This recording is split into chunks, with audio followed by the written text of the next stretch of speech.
Le groupe Cerenov est installé à Limoges par 3 structures. Serlaz qui est un centre de recherche, Cerenov qui est le fabricant de biens d'équipement dans le domaine céramique et verre, et Vistra qui est un fabricant de biens d'équipement thermique. La principale activité, c'est les usines Clermain et machines de façonnage et décoration.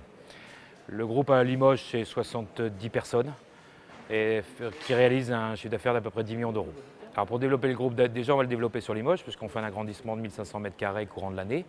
Et puis on part une implantation de filiales à l'étranger, donc une qui est déjà installée à Stoke-on-Trent, une qui vient d'être installée à Cologne et une qui est en cours d'installation, donc une création pure à Denver dans le Colorado aux États-Unis. Les structures en Angleterre et en Allemagne sont surtout utilisées pour faire du service après-vente, de l'outillage et du commercial.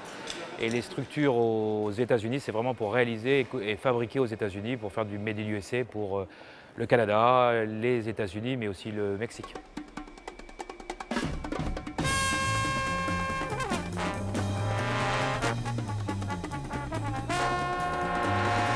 Il faut dire également que la région de Denver est assez propice à la fabrication de machines industrielles et de fours en particulier. La filiale va démarrer avec très peu de personnes au départ, mais effectivement l'objectif à quelques années est d'arriver à une filiale qui va faire 6 millions d'euros de chiffre d'affaires avec une trentaine de personnes. Je pense que nos clients sont très sensibles au fait que nous fabriquions sur place.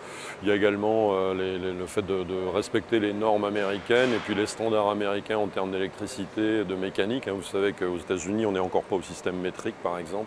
Donc il sera sans doute beaucoup plus facile pour nous de produire là-bas. Les normes de sécurité françaises et américaines sont différentes. J'ai eu par le passé l'occasion d'avoir des machines américaines en France. Il a fallu faire quelques adaptations pour qu'on puisse les utiliser en sécurité, enfin avec nos normes de sécurité françaises.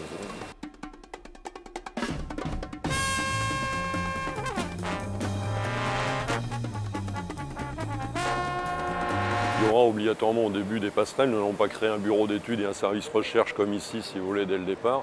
Mais l'idée est bien d'aller là-bas faire la plupart des choses. Bon, il est évident que nous n'allons pas faire une recherche ici exactement la même aux États-Unis. Il y aura quand même une gestion groupe à avoir pour donner un effet de levier à nos travaux de recherche existants et puis les amplifier et faire développer nos affaires là-bas et ici avec les deux côtés, quoi. Comme des sociétés comme le nôtre n'existent pas aux États-Unis, on peut tout espérer. Donc je crois qu'effectivement nous sommes attendus. On a déjà de bons retours de nos clients actuels. Et je crois que rien que le bouche à oreille, si vous voulez, va nous permettre de très rapidement d'étendre notre activité et notre zone de chalandise.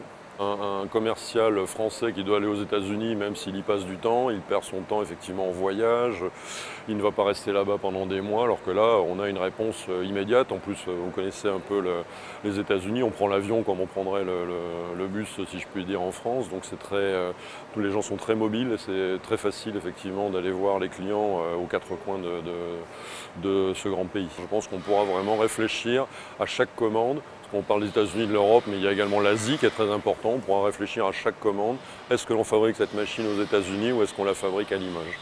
On a 2 clients historiques qui s'appellent General Electric pour Vistra et Kohler pour Serlaz, qui sont implantés aux États-Unis, où leur maison mère était aux États-Unis. Il est important pour nous d'être proche de nos clients.